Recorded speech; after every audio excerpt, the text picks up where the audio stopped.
রাত ৮টা বাজবার সঙ্গে সঙ্গে পাশের গলি দিয়ে বীরেন গাঙ্গুলি রোডে এসে দাঁড়ালো লোকটা। বয়স বেশি নয়, অথচ হাতে রয়েছে একটা বেতের ছড়ি। হাতলটার উপর গোল বলের মতো। বাড়ি ফেরার হিড়িক শুরু হয়েছে আশেপাশের দোকানে। জিনিস গুছোচ্ছে ফুটপাতের ফেরিওয়ালারা। চৈত্র মাস, বেশ গরম পড়েছে। লোকটা তাই কলারওয়ালার নীল রঙের বাহারি গেঞ্জিটার গলা খুলে রেখেছে, ঝুলিয়ে পড়েছে ব্লু জিন্সের প্যান্টের ওপর। মোজা ছাড়াই পড়েছে সাদা ফোম রবারের জুতো। হাঁটছে হনহনিয়ে। মাঝে মাঝে চোখ বলিয়ে নিচ্ছে দুপাশের দোকানের কাচের শোকেসে, কিন্তু থামছে না। থামলো নিউ রোড আর বীরেন গাঙ্গুলি রোডের মোড়ে। জহরতের দোকানের সামনে বিরাট সাইনবোর্ডে লেখা রয়েছে ক্যালকাটা ডায়মন্ড এক্সচেঞ্জ। হিরে কেনা বেচার এত বড় দোকান কলকাতায় আর দুটি নেই। লোকটা দাঁড়িয়েছে কাচের শোকেসের ঠিক সামনে।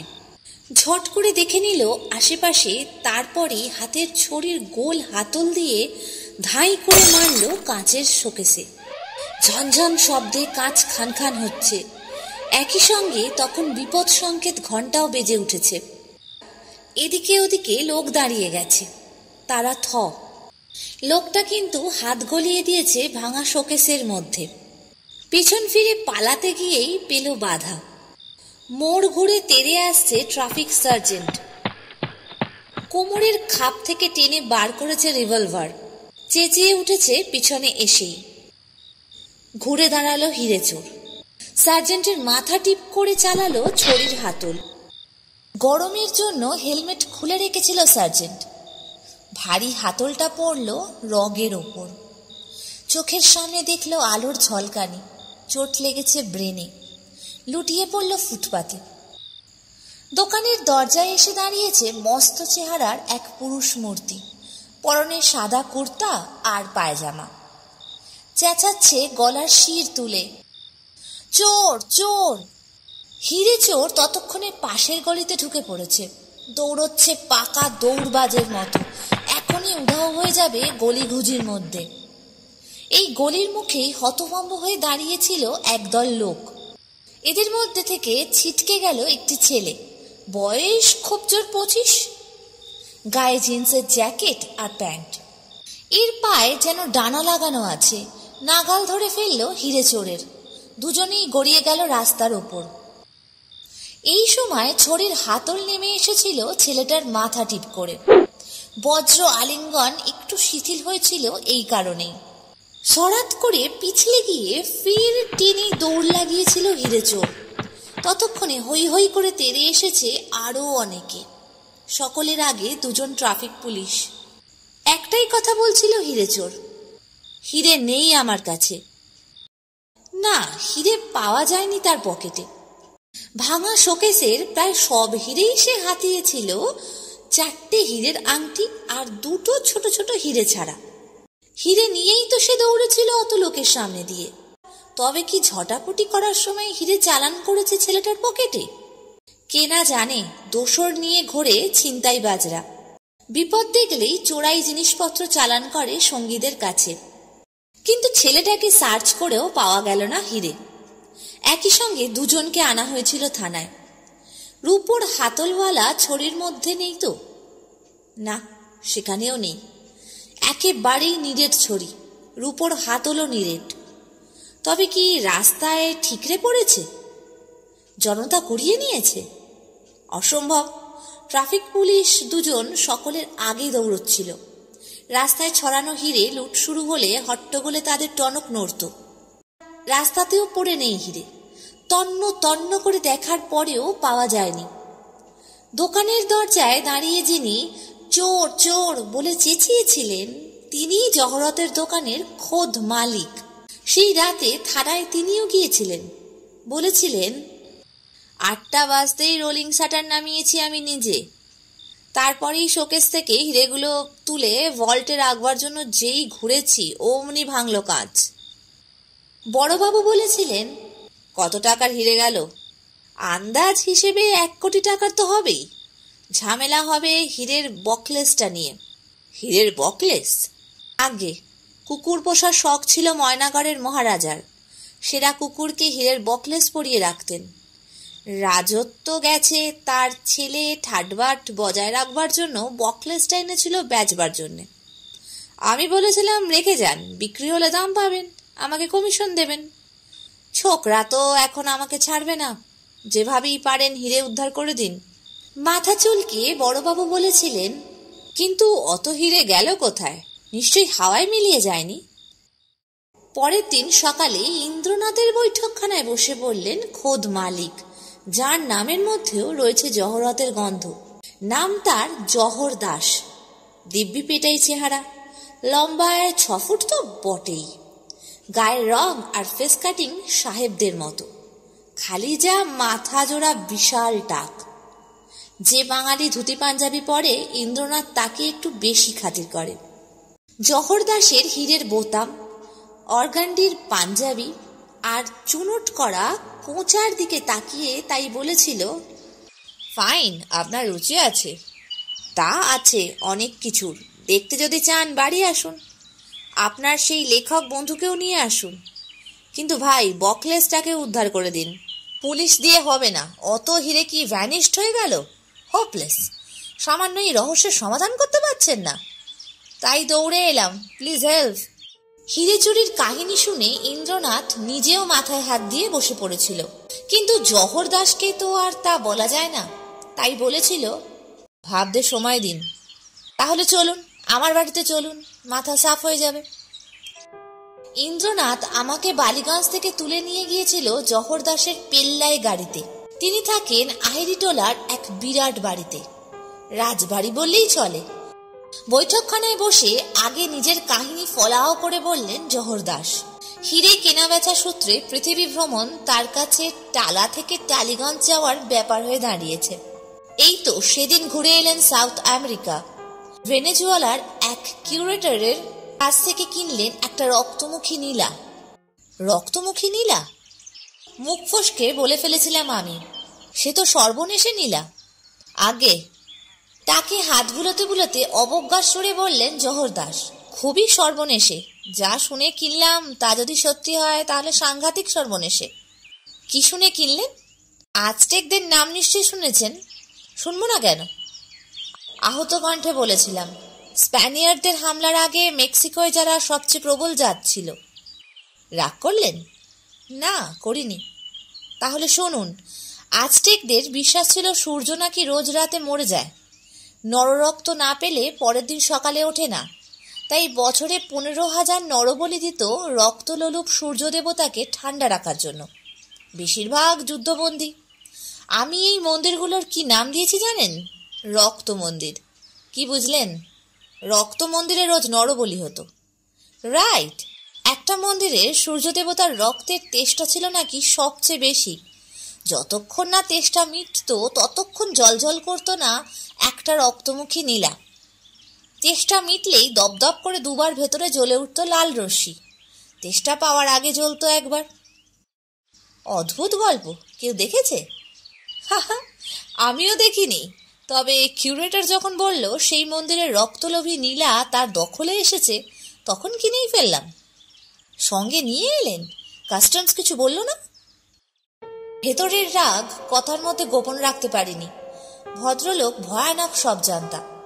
আরেক দফা অট্ট হেসে জহর দাস সামনের নিচু টেবিল থেকে মস্ত একটা টোবাকো পাইপ তুলে নিয়ে বললেন, এর মধ্যে ছিল রক্তমুখী নীলা, জানতেই পারিনি।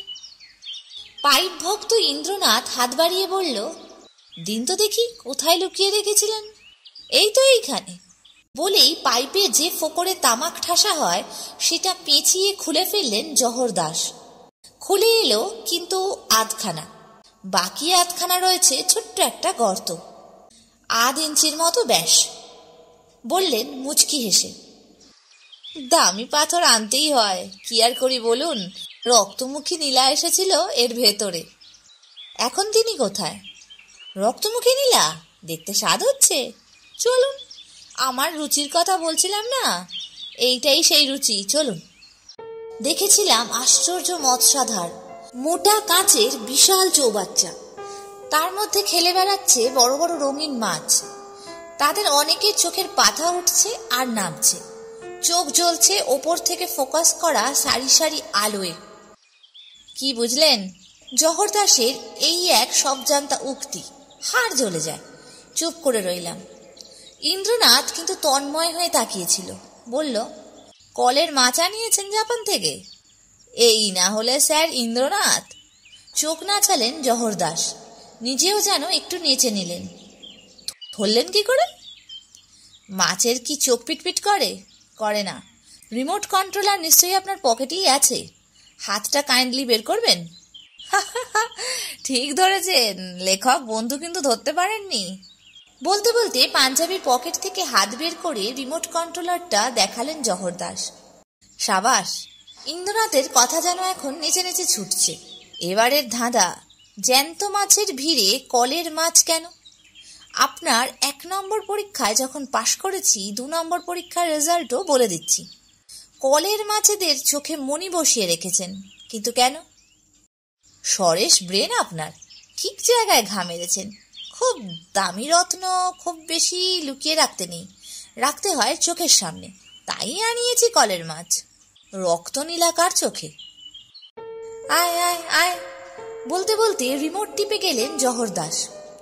লেজ নেড়ে নেড়ে কাঁচের ওদিকে এসে গেল প্রায় আধ হাত লম্বা একটা রামধনু রঙিন মাছ।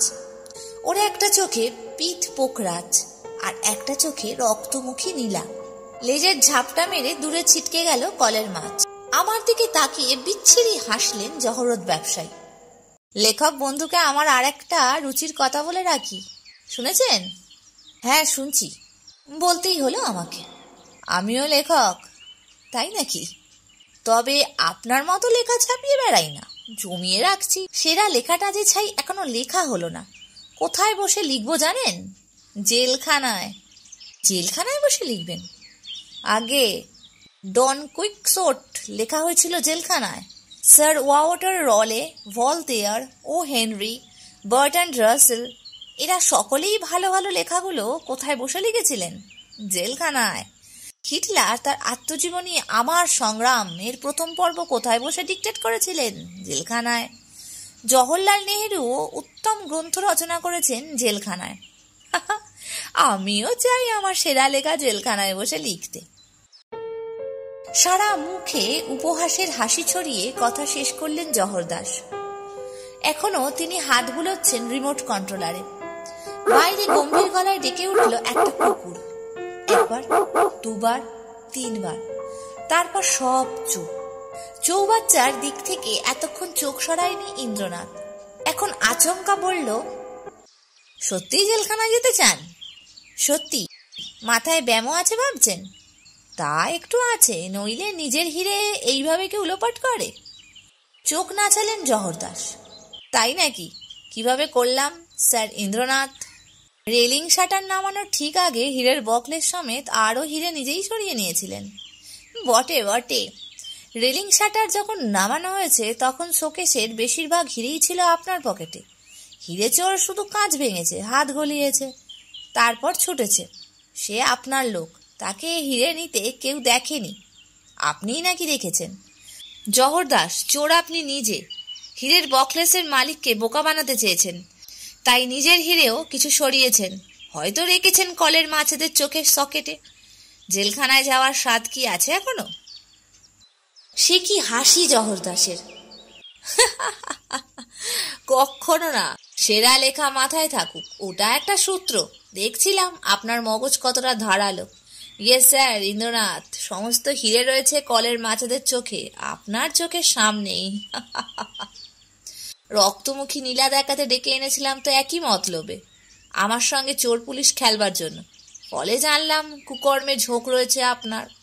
অভিনব পন্থায় হিরে চুরিই বা করবেন না কেন? খেলছিলাম তো বটেই, এ বড় মজার খেলা, এ যুগের বড়লোকি খেলা। আমার পূর্বপুরুষরা যদি বেড়ালের বিয়ে দিয়ে টাকা উড়িয়ে মজা করতে পারে, আমি আমারই হিরে চুরি করে মজা করতে পারি না? আলবাত পারি। নিজের হিরে নিয়ে করতে পারেন, পরের হিরে নিয়ে নয়। হীরের বকলেস? আপনিও পারেননি বের করতে? পারলেই ফেরত পাবেন।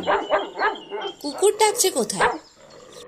ফের চোখ নাচালেন জহর দাস, নিজেও যেন নাচলেন। দেখবার স্বাদ হয়েছে? আসুন আসুন, এই তো পাশের ঘরে। মৎস্যাধার কক্ষ থেকে বেরোনোর আগে চৌবাচ্চার সেই নকল মাছটার দিকে ফিরে চেয়েছিলাম। আবার লেজ নাড়ছিল এদিককার কাঁচের গায়ে। রক্তমুখী নীলা চোখ ফেরানো ছিল আমার দিকেই। মনে হলো যেন দপ করে লাল রশ্মি ঠিকরে এলো নীলার ভেতর থেকে। চোখের ভুল নিশ্চয়ই। ভয়ের চোটে কিন্তু হাত পা ঠান্ডা হয়ে এলো আমার। পাশের ঘরের এক কোণে দেখলাম বিশাল কুকুরটাকে। ছোট বাছুরের সাইজ, লক লক করছে জিভ, টপ টপ করে ছড়ছে লালা, ধক ধক করছে দুই চোখ। পাগলা কুকুর নাকি? সবাই দাঁড়িয়ে গেলাম চৌকাটে। গলায় যখন শিকল নেই, ও কুকুরের কাছে আমি যাচ্ছি না। চমৎকৃত চোখে চেয়েছিল ইন্দ্রনাথ। পায়ে পায়ে এগিয়ে গিয়ে হাত বুলিয়ে নিল কুকুরটার গলার চামড়ার বকলেস। বলল, চামড়ার পাটির নিচেই রয়েছে হীরের বকলেস। ঠিক এই সময় বিকট হাঁক পারল বিরাট কুকুর। চার দেওয়াল যেন চৌচির হয়ে গেল সেই ডাকে। বিরক্ত গলায় বলল ইন্দ্রনাথ, কি মজা হচ্ছে, হাত সরান রেমোট থেকে। অপরাধী যন্ত্রটা পকেটে রেখে দুহাত ছাড়তে ছাড়তে বললেন জহর দাস, ব্রেন বটে আপনার, খেলে আরাম আছে আপনার সঙ্গে। কলের কুকুরকেও ধরে ফেললেন। তাচ্ছিল্যের সঙ্গে বলল ইন্দ্রনাথ, এর জন্য ব্রেনের দরকার হয় না।